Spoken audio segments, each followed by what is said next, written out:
नमस्कार दोस्तों, ईश्वर का प्रेम कौन नहीं चाहता। यूँ समझे कि हर कोई चाहता है भगवान उसके साथ रहे और ईश्वर का प्रेम खुशी मिलता रहे। लेकिन ईश्वर सभी को अपना प्रेम अलग अलग रूपों में देते हैं। किसी को जीवन में अपार दुख मिलता है तो किसी का जीवन उतार चढ़ाव के साथ मिला जुला रहता है। लेकिन एक मनुष्य के साथ जब भी बुरा होता है तो वह एक बार अवश्य सोचता है कि पता नहीं उसे ईश्वर प्रेम करते हैं या नहीं। आज के इस वीडियो में हम समझेंगे कि हमारे वेद पुराण इस विषय में क्या कहते हैं। आज आपको ऐसे 8 संकेत बताएंगे जिससे आप समझ पाएंगे कि आप ईश्वर से कितने निकट हैं और ईश्वर आपसे कितना प्रेम करते हैं। नमस्कार दोस्तों, डिजिटल ज्ञान यूट्यूब चैनल पर आपका फिर एक बार हार्दिक स्वागत है। दोस्तों, हमारा मकसद हमारे धर्म और धार्मिक बातों का प्रचार करना है। आप भी इस वीडियो को शेयर करें और सनातन प्रचार में सहयोगी बने। भगवान सदा ही आपको खुश रखेंगे। आइए वीडियो शुरू करते हैं।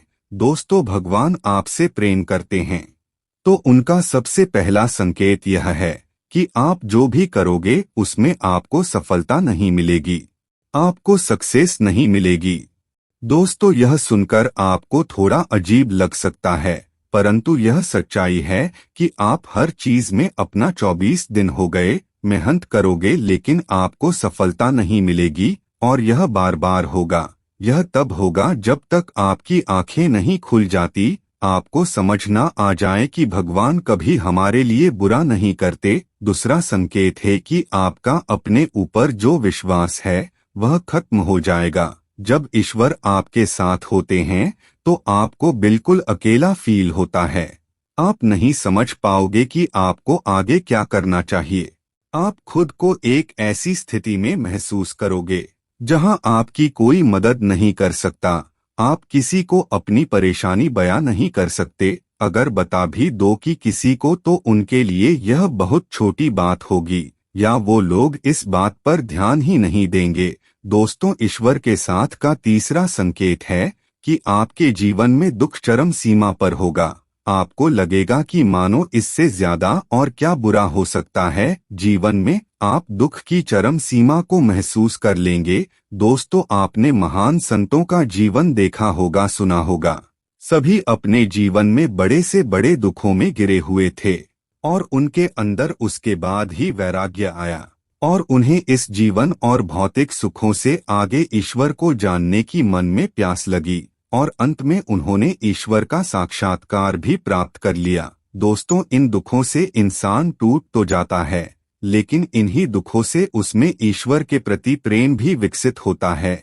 यह समझ जाता है कि इस संसार में सुख नहीं है, कुछ ऐसा सुख भी है जो इस संसार से परे है और वह शायद ईश्वर ही है। ईश्वर हमें सबसे पहले हारना सिखाते हैं, क्योंकि जब तक आप हार नहीं समझेंगे तब तक आप जीत को भी नहीं समझ सकते हो।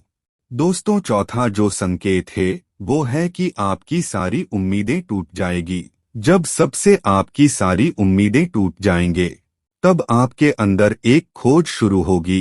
अंतरात्मा की वो खोज आपको अपने को परखने में साथ देगी। इससे आप अपनी कमियों और खामियों की जड़ तक जाने का प्रयास करोगे। आपने जीवन में जो कुछ भी खो दिया है या जिसमें भी विफल हुए हो, आप उन सब का कारण ढूंढोगे, आप खुद से सवाल करोगे। दोस्तों, यही वह वक्त होता है जब आप खुद से अपनी अंतरात्मा से जुड़ने लगते हो और आपके जीवन में एक नया बदलाव आता है।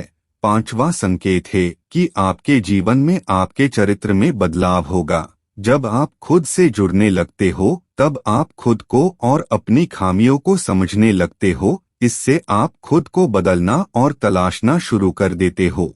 अब आप पहले से अधिक सभी चीजों को गहराई से देखने और परखने लगते हो। दोस्तों, जब भी हम ईश्वर की राह में जाते हैं तो वो सबसे पहले हमारे अंदर परिवर्तन लेकर आता है ताकि हम उसकी भाषा को समझ सके।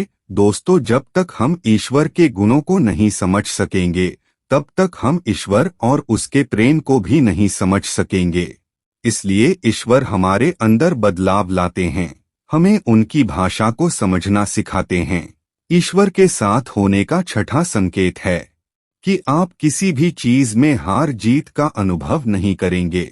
यह वो वक्त होगा जब आप बदल चुके हैं। आपके अंदर बदलाव आ रहा है। अब आपका नजरिया जीवन के प्रति बदलता जाएगा, जिससे बाहर घट रही घटनाओं का असर भी आपके ऊपर बहुत कम होगा। बाहर संसार में होने वाली हर घटना को आप एक नाटक के रूप में देखना शुरू कर दोगे, एक वास्तविकता के रूप में नहीं देखेंगे। आपके अंदर साक्षी भाव आ जाएगा। आपके लिए सब कुछ संसार में सिर्फ एक नाटक होगा, इससे ज्यादा और कुछ भी नहीं। दोस्तों, सातवां संकेत है जब आपको यह महसूस होने लगेगा कि आप ईश्वर के बहुत निकट पहुंच चुके हो। उसी समय आपके जीवन में सबसे बड़ा झटका लगेगा। यह ईश्वर की सबसे कड़ी परीक्षा होती है। यहाँ आपके विश्वास, आपकी बुद्धि, जो कुछ भी आपने अभी तक अपनी यात्रा और साधना के द्वारा सीखी है, इस वक्त आपके जीवन में ऐसी ऐसी परेशानियां, दुख या इतना सुख आ जाएगा कि आपको लगेगा कि सब कुछ झूठ है, सब कुछ एक छलावा है। यह समय सबसे अधिक धैर्य का होता है। अगर आप इस समय अपने पथ से विचलित नहीं हुए, तो आठवें संकेत के रूप में ईश्वर खुद आपके समक्ष प्रस्तुत हो जाते हैं, फिर चाहे वो किसी भी रूप में हो। दोस्तों, यह आठवां संकेत ऐसा होता है जिसे शब्दों में व्यक्त नहीं किया जा सकता। इस स्थिति में पहुंचने पर आपके मन में संशय नहीं रह जाएगा कि ईश्वर आपके साथ नहीं है।